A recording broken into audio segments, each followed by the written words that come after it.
Guys जो ये आपकी देख रहे हो ना, ये एक्चुअली इलेक्ट्रिसिटी के लिए। तो मैं आपको दिखाता हूँ। अभी लाइट जा चुकी है ही नहीं, लाइट नहीं है, अंधेरा हो चुका है बिल्कुल। ये क्यों? क्योंकि अभी इसमें रिचार्ज करवाना पड़ेगा। तो यहाँ पे अगर आप देखोगे तो शो होगा 0 पॉइंट समथिंग 26। तो जो ये दूसरा कार्ड है, ये गैस कार्ड है, तो ये बाहर होता है। और अभी दोनों ख़त्म हो चुके हैं, इसमें 2 पाउंड है। तो बाहर बहुत ही ज़्यादा धूप निकली हुई है आज। भाई बहुत गर्मी हो रही है तेज़, 29-30 डिग्री वो वहाँ पे है। तो अभी दोनों में रिचार्ज करवाते हैं, आपको दिखाते हैं। 1-2 दिन से ना बिल्कुल भी टाइम नहीं लगा एक्चुअली रिचार्ज करवाना था। अभी क्या सीन हो गया कि मैं रोटी सब्जी बना सकता हूँ घर पे, पर इलेक्ट्रिसिटी बिल्कुल भी नहीं है। अभी ख़त्म हो गई थी सुबह सुबह, तो अभी जाके करवाना पड़ेगा। देखते हैं, दोनों में 10-10 पाउंड डलवा देंगे। तो ऐसे होता है, गर्मियों में कम होता है, सर्दियों में ज़्यादा आता है। सर्दियों में हम हीटर यूज़ करते हैं ना, तो सर्दियों में जो कॉस्ट होती है वो ज़्यादा पड़ जाती है। अब गर्मियों में मंथली अगर आप शेयरिंग में हो तो 20-25 पाउंड, तो इतना ही होता है मैक्सिमम।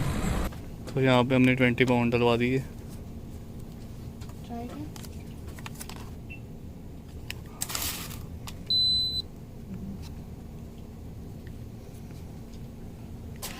रिचार्ज मैंने करवा दिया, मैंने 12 डलवा दिए इसमें और 8 उसमें डलवा दिए, क्योंकि एक्चुअली गैस में अभी 2-3 पाउंड पड़े हुए थे। तो अभी हम देखते हैं, इसको इसमें डालना है।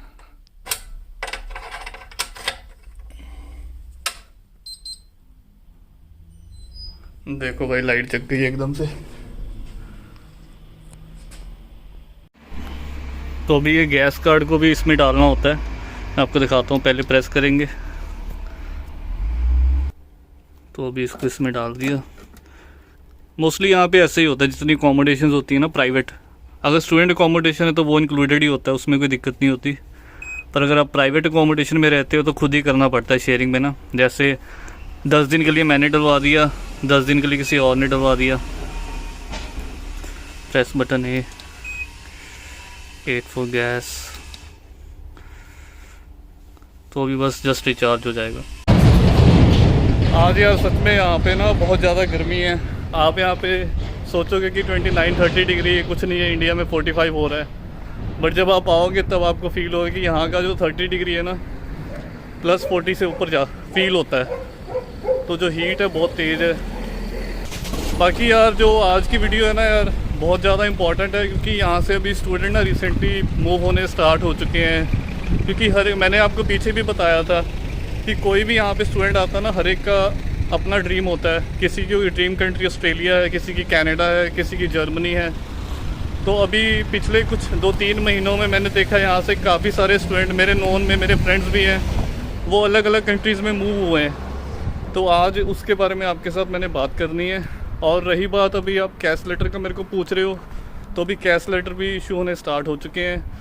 तो मुझे होपफुली उम्मीद है कि आपका इस मंथ में, जुलाई के लास्ट में या जुलाई के जस्ट आ जाना चाहिए इस मंथ में। तो आप अपनी फाइलिंग कर सकते हो। फिर उसके बाद 1 महीना लगेगा, आपका वीज़ा आ जाएगा। आप सितंबर से पहले पहले यहाँ पहुँच जाओगे। और जिन स्टूडेंट की क्लासेस लाइक अगस्त में तो स्टार्ट नहीं होती, सितंबर के स्टार्टिंग में ही होती हैं। तो आप मेरे को ये भी पूछ रहे थे कि कितना टाइम पहले आ सकते हैं। भाई देखो, वो कोई इशू नहीं है, आपका वीज़ा आना चाहिए। वीज़ा आने के बाद आप आ जाओ बस यहाँ पे, आप अपना देख लो।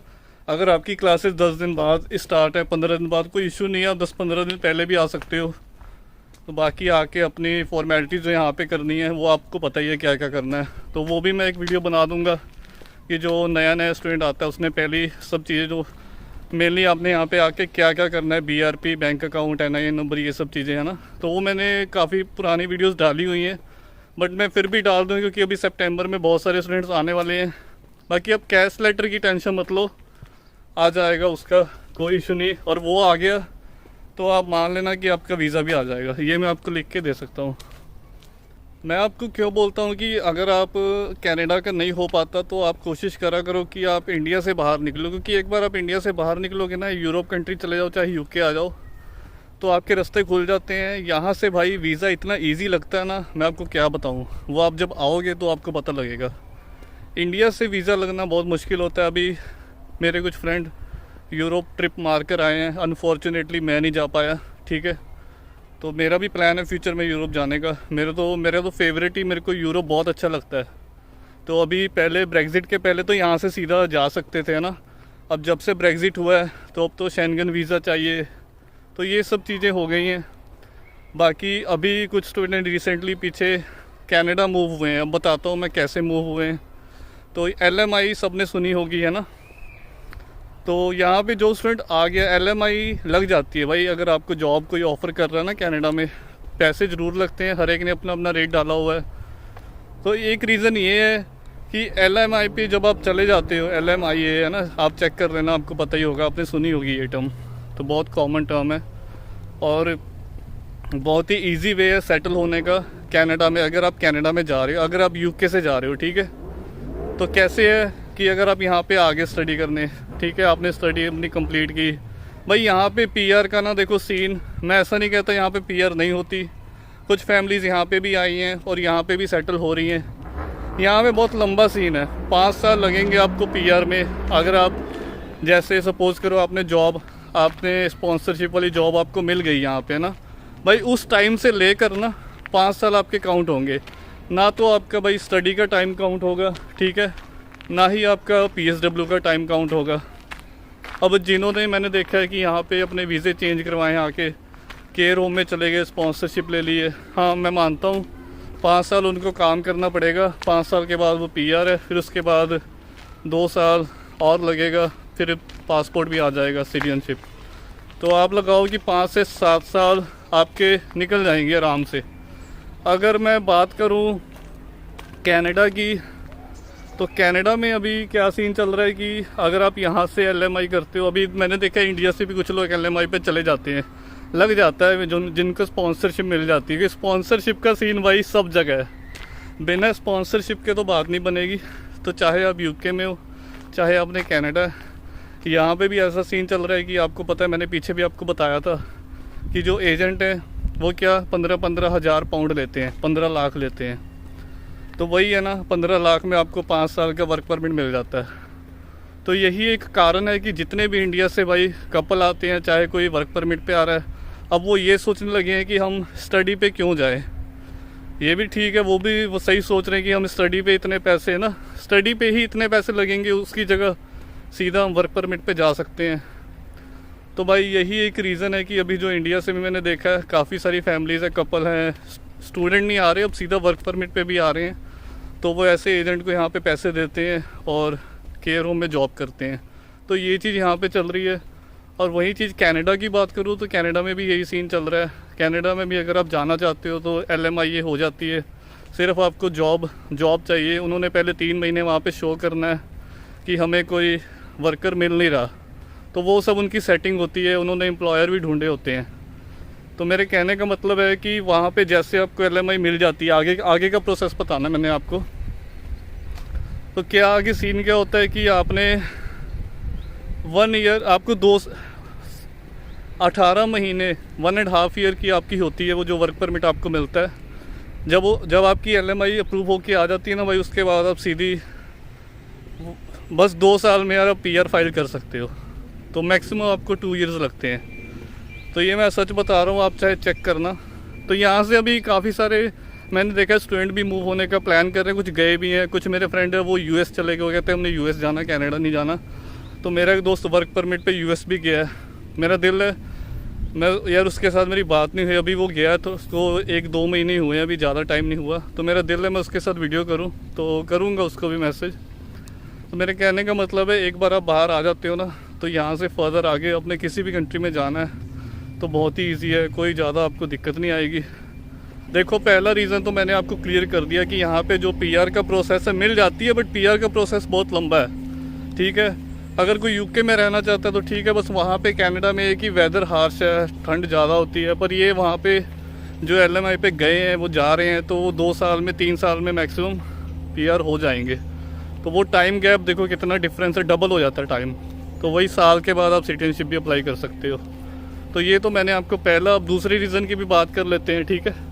पहले तो यहाँ पे ब्रेग्जिट हुआ, ठीक है, उसके बाद भी प्राइजेज़ बढ़े थे यहाँ पे। ऐसा नहीं कि प्राइजेज़ नहीं बढ़े थे, प्राइजेज़ यहाँ पे बढ़े थे भाई। यहाँ पे इन्फ्लेशन आया था और उसी चीज़ को कंट्रोल करने के लिए इन्होंने PSW भी लॉन्च किया था कि स्टूडेंट आएंगे यूनिवर्सिटीज़ में और फीस आएगी, गवर्नमेंट को पैसा आएगा, मनी आएगी अंदर कंट्री में।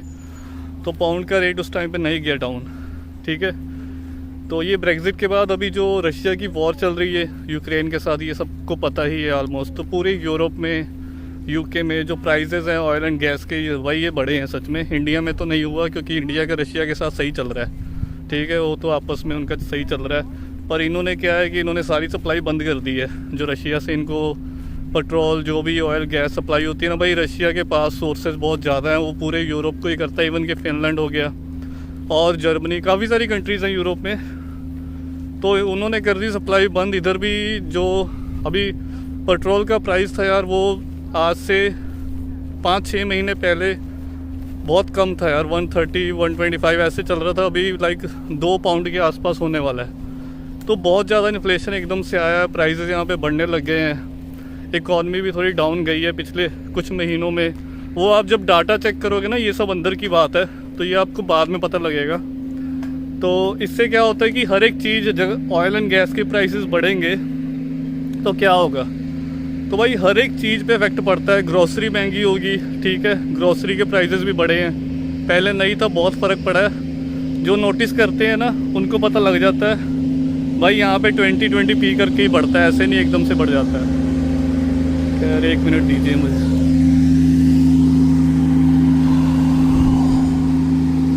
तो ऐसा अकेला यूके के साथ नहीं हो रहा, मतलब मेरे कहने का ये है कि यूके में नहीं, और भी यहाँ पे यूरोप में काफ़ी सारी कंट्रीज़ है, सभी में ही इन्फ्लेशन हुआ है, सभी में ही।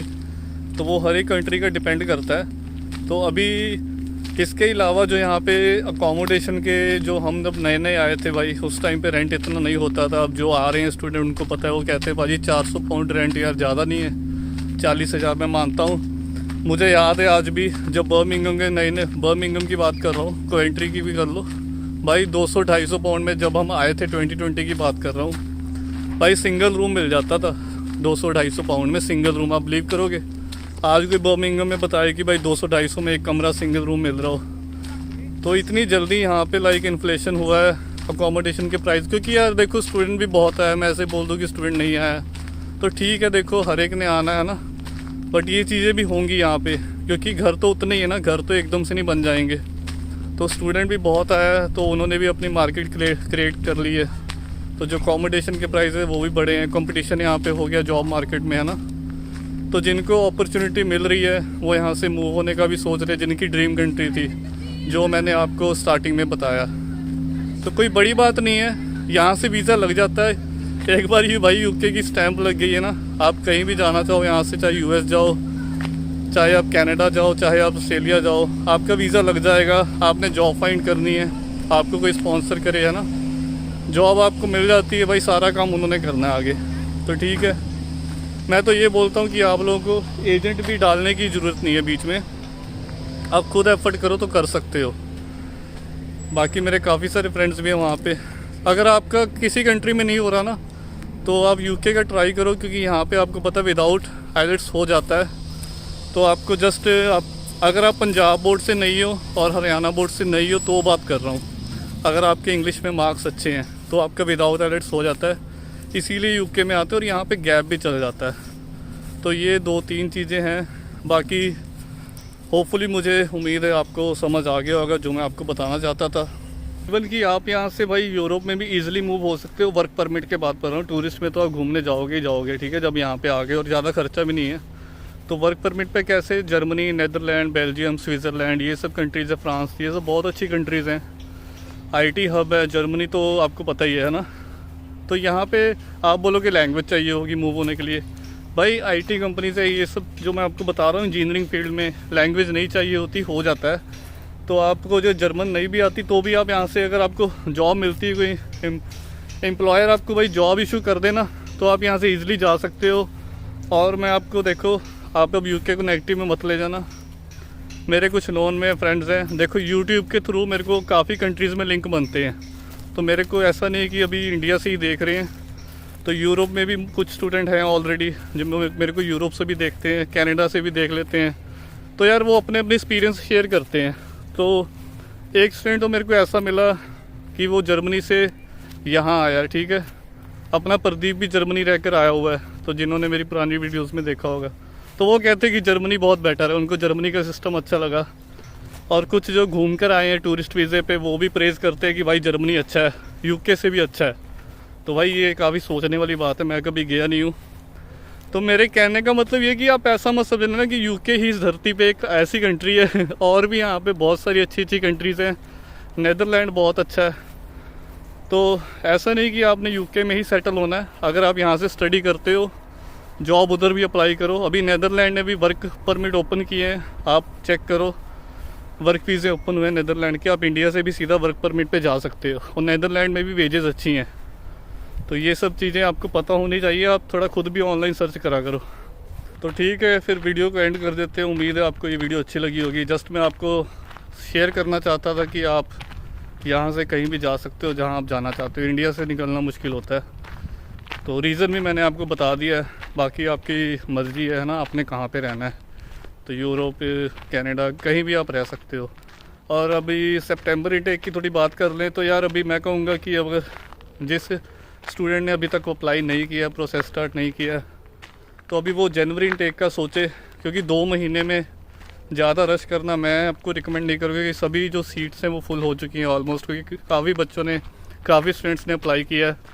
तो आराम से अपना अभी जनवरी इंटेक के लिए अगर आप करना चाहते हो तो बढ़िया। वो मैं डिस्क्रिप्शन में लिंक डाल दूँगा, आप वो फिल कर देना जो जनवरी इंटेक के लिए स्टडी वीज़ा अप्लाई करना चाहते हैं। जो भाई सीरियस है वो फॉर्म फिल करना, अपने डॉक्यूमेंट अपलोड करना। बाकी ऐसे मैंने देखा कि काफ़ी सारे स्टूडेंट्स ऐसे ही फॉर्म फिल कर देते हैं, बट वो सीरियस नहीं होते, उनकी प्रोफाइल भी बहुत ज़्यादा लो होती है। तो जो रियली अप्लाई करना चाहते हैं भाई वो फॉर्म फिल करना। अकोमोडेशन का लिंक भी डाला हुआ है। तो खैर जल्दी आपसे मुलाकात होगी जो स्टूडेंट यहाँ पे आ जाएंगे। और एक बात, जो लास्ट ईयर यहाँ पे गर्मी थी इतनी ज़्यादा नहीं थी जो कि मैं फील कर रहा हूँ। इस बार गर्मी ज़्यादा पड़ी है और अभी जुलाई चल रहा है, तो लास्ट ईयर में नहीं थी भाई। इस बार सच में गर्मी पड़ी है बहुत तेज़। तो ठीक है, अगली वीडियो में मिलते हैं, तब तक के लिए अपना ध्यान रखो। Take care, bye bye.